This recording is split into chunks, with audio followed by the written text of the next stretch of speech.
El 2011 fue ya un año tremendo porque sobre todo a partir del verano se extendió un gran clima de desesperanza, el paro, como sabéis, pues fue creciendo muchísimo y volvió a crecer el número de personas que venían a nuestras acogidas y el número de ayudas económicas. Prácticamente cuando cerremos el año pasado, el 2011, que en cifras económicas estamos ya a punto de cerrarlo, habremos alcanzado o muy probablemente superado las cifras del 2009, que como digo fueron altísimas. Somos un reflejo muy claro de lo que está pasando en cada momento, ¿no? Si nuestros equipos de acogida presentan esa circunstancia de un número muy importante de personas nuevas, de un importante crecimiento de ayudas económicas, pues significa que algo grave está pasando, ¿no?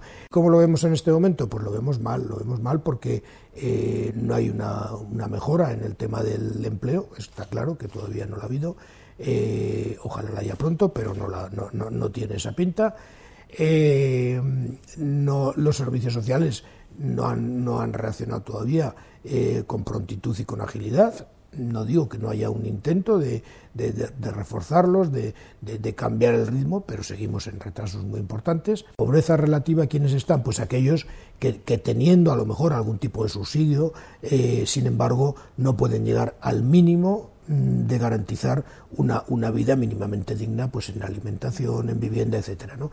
Y ahí están muchísimas personas y va creciendo a medida que avanza la crisis, ¿no? Son personas que no alcanzan el mínimo vital para una subsistencia digna. Se ha rejuvenecido bastante la pobreza, es decir, que por una parte, por el paro, pues muchos matrimonios jóvenes que han quedado en paro eran gentes que tenían trabajos precarios en muchos de los casos, ahí lógicamente ha crecido bastante.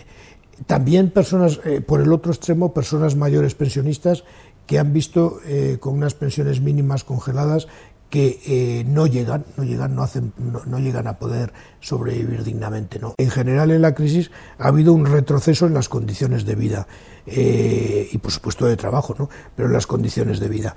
Pues el que había conseguido una vivienda mínimamente digna en alquiler o con alguna hipoteca, muchos de esta gente que nosotros atendemos lo ha perdido. Ha perdido la hipoteca, ha perdido el poder alquilar una vivienda y entonces ha vuelto al principio de cuando era la inmigración en los años 2000, que fue familias que vivían juntas. Hay otra política social muy importante, que es la que se refiere a la exclusión y a la pobreza. Es decir, a ese número importante de personas que hablábamos antes, aquí en Aragón es un 14%, en el conjunto de España es más alto, que tienen derecho a ser atendidas como personas, porque son personas con toda la dignidad humana, borrada muchas veces por la pobreza, por la miseria en la que se encuentran, por la situación de exclusión social, pero tienen derecho a ser atendidos. Yo creo que la sociedad entera, pero especialmente los gobiernos y los que tienen la responsabilidad de gobernar, tienen que tener muy claro que ellos son también responsables de esa parte de los ciudadanos que son la gente pobre, la gente excluida, la gente que de tal manera que de alguna manera no se les culpe de su situación, sino que el Estado, las administraciones, la sociedad entera se sienta responsable de esas personas. No es simplemente una obra buena que tenemos que hacer con ellos, por supuesto que no.